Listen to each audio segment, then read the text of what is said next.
अस्सलामु अलैकुम वरहमतुल्लाह। हम आज पढ़ेंगे सूरतुल काफिरून। काफिरून का मतलब है डिसबिलीवर्स, इनकार करने वाले। काफिर अरबी जुबान में कवर करने वाले को भी कहते हैं, यानी छुपाने वाला। चूंकि जो काफिर होता है वो अल्लाह सुब्हानहु व तआला का इनकार कर रहा होता है, अल्लाह की बात को नहीं मान रहा होता, तो इसका मतलब ये है कि वो सच्चाई को कवर कर रहा है, छुपा रहा है। प्यारे बच्चों, ये जो सूरत है इसका शान नज़ूल या इसके अगर हम हालात देखें कि ये किन हालात में नाजिल हुई, तो हमारे सामने मक्का के जो कुरैश थे और काफिर थे उनके खुदाओं के बारे में कुछ डिटेल्स आती हैं। यानी मक्का के जो लोग थे, खाना काबा या बैतुल्ला शरीफ जो है वो तो वहां पर हमेशा से था ना। खाना काबा को हजरत इब्राहीम अलैहिस्सलाम ने फिर अपने बेटे इस्माइल अलैहिस्सलाम के साथ उसको रीबिल्ड किया था। उससे पहले वो नूह अलैहिस्सलाम के ज़माने में तूफान से ज़रा ख़राब हो गया था और फिर दोबारा से उसको बनाया गया। तो खाना काबा यानी बैतुल्ला जो है अल्लाह का घर, वो मक्का में हमेशा से था और वहाँ रहने वालों को ये पता था कि अल्लाह सुब्हानहु व तआला का घर है और अल्लाह कौन है।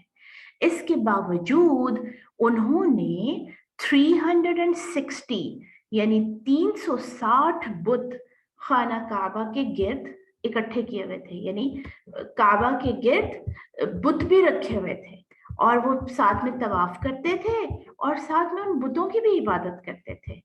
यानी उन्होंने जो हकीकत है, जो सच्चाई है कि अल्लाह सुब्हानहु व तआला एक है, उसको कवर किया हुआ था। जब अल्लाह सुब्हानहु व तआला ने अपने नबी मोहम्मद सल्लल्लाहु अलैहि वसल्लम को नबूवत अता की और उनकी रहनुमाई की हक की तरफ, उनको बताया कि मैं कौन हूँ और एक ही अल्लाह इबादत के काबिल है, सिर्फ वही है जो माबूद है, और उनको हुक्म दिया, हमने पिछली सूरतों में पढ़ा है ना कि अब दूसरों को भी ये बात बताइए। तो जब प्यारे नबी सल्लल्लाहु अलैहि वसल्लम ने कुरैश के लोगों को अल्लाह के बारे में बताना शुरू किया और उनको बताया कि ये जो तुम इतने सारे बुत रख के बैठे हुए हो और खाना काबा के गिर्द तुमने इकट्ठे किए हुए हैं, ये सब बिल्कुल गलत है और इनकी इनकी कोई रियलिटी नहीं है। ये वो पत्थर के और लकड़ी के बुत हैं जिनको तुम अपने हाथों से बनाते हो और उसके बाद तुम ये एक्सपेक्ट करते हो कि ये तुम्हारी दुआएं सुने और तुम्हारी मुश्किल को दूर करें। हालांकि ये तो अपने ऊपर बैठी हुई मक्खी भी नहीं उड़ा सकते। ऐसा ही है ना, यानी एक पत्थर का बुत है या एक लकड़ी का बुत है या दुनिया से जो चले गए हैं उनकी याद में अगर कुछ स्टैचूज बनाए हुए हैं, तो वो खुदा कैसे हो सकते हैं। अब जब ये बात मोहम्मद सल्लल्लाहु अलैहि वसल्लम ने लोगों को बताना शुरू की, तो वो लोग जिनके दिल में हक था और जिनको अल्लाह ने हिदायत की तरफ लेकर आना था, उन्होंने आप सल्लल्लाहु अलैहि वसल्लम की इस दावत पर, इस इनवाइट पर फौरन से लब्बैक कहना शुरू किया और लोग मुसलमान होना शुरू हो गए। अब ये देखकर जो काफिर थे मक्का के, कुरैश जो थे, उनको तो बहुत गुस्सा आया कि हमारे माबूद जिनको हम इतने अरसे से इबादत कर रहे हैं, हमारे माँ बाप भी इनकी इबादत करते थे, अब ये मोहम्मद आकर उनको झूठा कह रहे हैं और लोगों को अपनी तरफ लगा रहे हैं। तो उन्होंने पहले तो बहुत ज़्यादा जुल्म करके और मारपीट करके मुसलमानों को इस्लाम से रोकने की कोशिश की। लेकिन जब उन्होंने देखा कि इस सारे जुल्म के बावजूद मुसलमान तो अपने मजहब पर बहुत ज़्यादा स्ट्रांगली पक्के हुए हैं और वो अपना मजहब नहीं छोड़ रहे, तो फिर उन्होंने कुरैश मक्का जो है काफिर, उन्होंने बैठकर एक डील सोची और वो नबी सल्लल्लाहु अलैहि वसल्लम के पास आए और उन्होंने कहा कि मोहम्मद, तुम देखो कि हम सब सोच कर आए हैं कि हम तुम्हें बहुत सारे पैसे दे देते हैं और एक अच्छी सी अमीर खूबसूरत औरत के साथ तुम्हारी शादी करवा देते हैं और तुम जिस कबीले के भी कहोगे उसका हम तुम्हें सरदार बना देते हैं। लेकिन तुमने करना ये है कि हमारे जो गॉड्स हैं, हमारे जो बुत हैं, उनके बारे में बात करना छोड़ दो, उनको बुरा कहना छोड़ दो। आप सल्लल्लाहु अलैहि वसल्लम ने उनको बिल्कुल इनकार कर दिया اور جو ये बात आपने सुनी भी होगी ना कि आप सल्लल्लाहु अलैहि वसल्लम ने फरमाया कि मेरे एक हाथ पर सूरज रख दें और दूसरे हाथ पर चांद रख दें तो भी मैं अपने मिशन से नहीं हटूंगा। तो कुरैशी मक्का को फिर बहुत गुस्सा आया। उन्होंने कहा कि ये तो बात ही नहीं मान रहे और मजीद लोग इस्लाम कबूल कर रहे हैं और मोहम्मद सल्लल्लाहु अलैहि वसल्लम के इनवाइट पर उनकी तरफ, उनके दीन की तरफ जा रहे हैं। देन उन्होंने दोबारा से एक डील सोची और वो नबी सल्लल्लाहु अलैहि वसल्लम के पास दोबारा गए और उन्होंने जाकर कहा कि ठीक है मोहम्मद सल्लल्लाहु अलैहि वसल्लम, तुम हमारे माबूदों को बोलते हो कि ये सच्चे नहीं हैं और ये तुम्हारी कोई बात सुन नहीं सकते और अल्लाह ही सच्चा माबूद है, तो चलो हम एक डील करते हैं। 1 साल के लिए हम तुम्हारे अल्लाह की इबादत करेंगे और 1 साल फिर जो नेक्स्ट ईयर होगा वो तुम हमारे माबूदों की इबादत करना, यानी हमारे बुतों की इबादत करना। इस तरह तुम भी खुश, हम भी खुश। तो आप सल्लल्लाहु अलैहि वसल्लम ने उस वक्त तो उनको इनकार किया, लेकिन उसी वक्त फिर ये सूरत नाजिल हुई। अब हम देखते हैं कि इस सूरत में अल्लाह सुब्हानहू व तआला कुफ्फार की उस डील का जवाब कैसे दे रहे हैं। अऊज़ु बिल्लाहि मिनश शैतानिर रजीम, बिस्मिल्लाहिर रहमानिर रहीम। कुल, आप कह दीजिए नबी। ये अब हमारे पास 4th सूरा है जो कुल से स्टार्ट हो रही है। इससे पहले हमने सूरतुल इखलास कुल से स्टार्ट की, इस और सूरह फलक और सूरतुल नास। This one is the 4th सूरा स्टार्टिंग विद कुल। कुल या अय्युहल काफिरून, आप कह दीजिए नबी सल्लल्लाहु अलैहि वसल्लम, ए काफिरो। जैसे मैंने आपको बताया कि काफिर अरबी जुबान में उस फार्मर को कहते हैं या उस किसान को कहते हैं जो बीज को जमीन में छुपा देता है।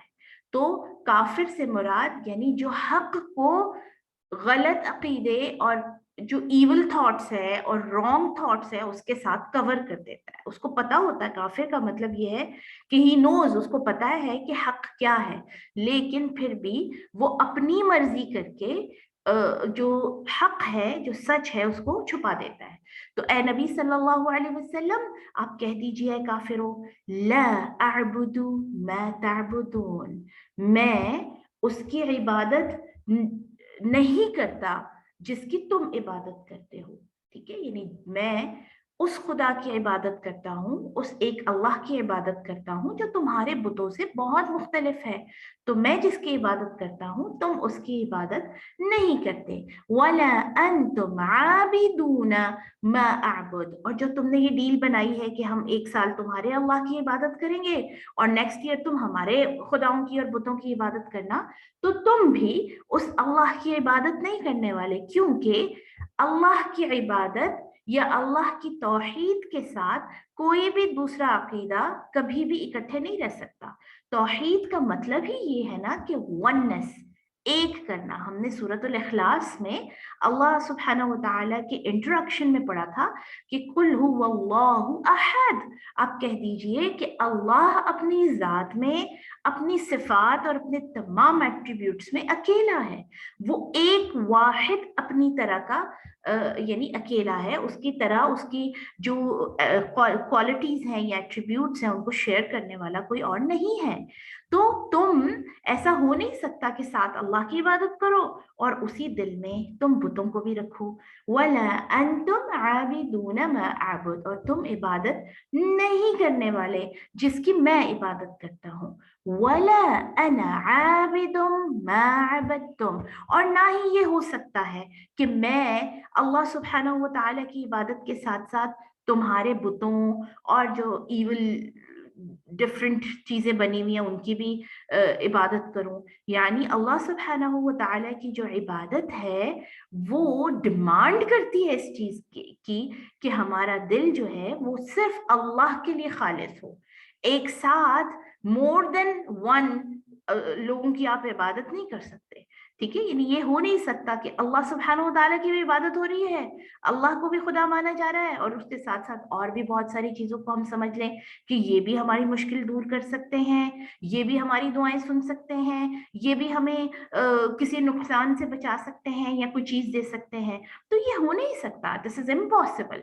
वला अना आबिदुम मा अबदतुम, मैं उसकी इबादत नहीं करने वाला जिस तरफ तुम मुझे बुला रहे हो, जो तुम मेरे साथ डील कर रहे हो।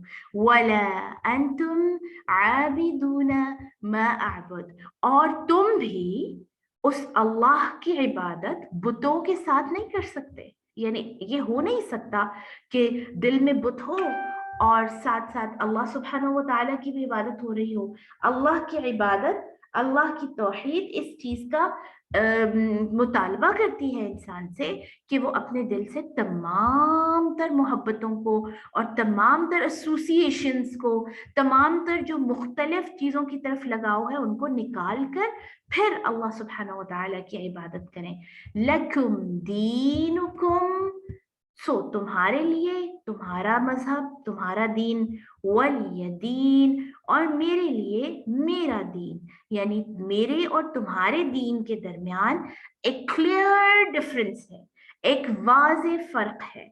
ये नहीं हो सकता कि हम दोनों चीजों को मर्ज करके या मिक्स करके लेके चले। तो प्यारे बच्चों, आपने देखा इस सूरत में अल्लाह सुब्हानहू व तआला ने कैसे अपनी तौहीद को मजीद क्लियर करके हमें बता दिया है कि ऐसा नहीं हो सकता कि हम अल्लाह को भी अपने दिल में रखें और उसके साथ साथ हम किसी और को भी उसी तरह वेनरेट करें, उसी तरह रिस्पेक्ट करें, उसी तरह मुकद्दस समझें, उसी तरह उसको उस अल्लाह के अलावा भी किसी और जात के बारे में, नो मैटर कि कौन हो वो, उनके बारे में हम ये समझें कि ये भी हमारी बात सुन सकते हैं हर वक्त। अब आप देखिए कि हर वक्त हर जगह कौन आपकी बात सुन सकता है और कौन आपको देख सकता है? सिर्फ अल्लाह। ठीक है, जब हम ये सिर्फ हटा देते हैं और हमें लगता है कि हाँ अल्लाह जी भी सुनते हैं हर जगह हर वक्त और मौजूद हैं, लेकिन अल्लाह के अलावा भी कोई और हो सकते हैं, चाहे अंबिया में से, चाहे सहाबा में से, चाहे औलिया में से। और आप देखिए कि ये लोग तो अपने बुतों को समझ लेते थे कि ये हमें मुश्किलों से बचाएंगे। तो ये जो सूरत है, इसमें अल्लाह सुब्हानहू व तआला ने अपनी तौहीद को और शिर्क को दो अलग अलग तरीकों से हमें समझा दिया और ये बता दिया कि दोनों रास्ते बिल्कुल ऑपोजिट हैं। एक दाएं को जाता है और एक बाएं तरफ को जाता है, और दोनों रास्ते यानी तौहीद और शिर्क कभी भी मर्ज नहीं हो सकते, मिक्स नहीं हो सकते। जो अल्लाह को मानता है वो फिर सिर्फ अल्लाह के सामने अपना सर झुकाता है, वो फिर और बाकी चीजों के सामने अपने आप को या इंसानों के सामने भी अपने आप को नहीं झुकाता। प्यारे बच्चों, आपको मैं एक बहुत इंटरेस्टिंग बात इस सूरत के हवाले से बताऊं कि नबी सल्लल्लाहु अलैहि वसल्लम जब ये सूरत नाजिल हुई तो उसके बाद हमेशा फजर और मगरिब की सुन्नतों में इस सूरत को पढ़ते थे। और इसी तरह बाज रिवायात में आता है कि आप सल्लल्लाहु अलैहि वसल्लम ने सहाबा किराम को रात को सोने से पहले इस सूरत को पढ़ने का हुक्म दिया। और इसके अंदर यही हिकमत है कि इंसान जब सोने लगता है तो अपने माइंड को क्लियर करके सोए कि मेरे दिल में सिर्फ अल्लाह है और मैं सिर्फ अल्लाह ही को अपना खालिक मालिक मानती हूँ, और मैं सिर्फ अल्लाह के हुक्मों के मुताबिक और उनके ऑर्डर्स के मुताबिक अपनी जिंदगी को गुजारूंगी। बाकी तमाम फिलॉसफीज और थॉट्स और डिफरेंट चीजें जो मेरे आसपास हों वो मेरे दिल में अल्लाह के साथ नहीं रह सकते, इकट्ठे नहीं रह सकते। इसीलिए जब फतह मक्का हुआ था, मक्का जब अल्लाह के हुक्म से फतह हुआ था, तो प्यारे नबी सल्लल्लाहु अलैहि वसल्लम ने वो जो 360 बुत रखे हुए थे खाना काबा के गिर्द, उन सब को तोड़ दिया था, उन सब को वहां से हटा दिया था। तो सूरह काफिरून सोने से पहले हमें पढ़नी है, सूरह फलक और नास के साथ और सूरह इखलास के साथ। सूरह इखलास के बारे में तो हमने पढ़ा था ना कि उसको 3 दफा पढ़ें तो पूरे कुरान मजीद के बराबर सवाब मिलता है उसके, क्योंकि इतना स्ट्रॉन्ग मैसेज है। तो आज हमें सूरतुल काफिरून के बारे में भी ये पता चल गया कि हमने अपनी जिंदगी में इस सूरत को शामिल करना है, सिर्फ सूरत को नहीं बल्कि इसके ऑर्डर्स को, और हमारे दिल में हमेशा सिर्फ अल्लाह सुब्हानहू व तआला सबसे ऊपर रहने चाहिए, और हमें अपनी जिंदगी को अल्लाह सुब्हानहू व तआला के हुक्म के मुताबिक क्लियरली और बहुत स्ट्रांगली जो है वो लेकर चलना है। हम इस तरह नहीं कर सकते कि रियलिटी को कवर कर दें इग्नोरेंस के साथ, हम हक को कवर कर दें बातिल के साथ। तो सूरतुल काफिरून हमारी रात को सोने से पहले की जो सूरतें हैं उसमें शामिल हो गई। इंशाअल्लाह हम कल अपनी अगली सूरत के साथ आपसे मिलेंगे। अल्लाह ताला हमें फर्म बिलीवर बनाए, अल्लाह ताला हमें पक्का तौहीदी बनाए, अल्लाह ताला हमारे दिल से अपने और अपने नबी सल्लल्लाहु अलैहि वसल्लम की मोहब्बत के अलावा सारी एसोसिएशंस और सारी मोहब्बतों को दूर कर दे, ताकि हम उसके अच्छे वाले बंदे बन जाएं। अस्सलामु अलैकुम व रहमतुल्लाह।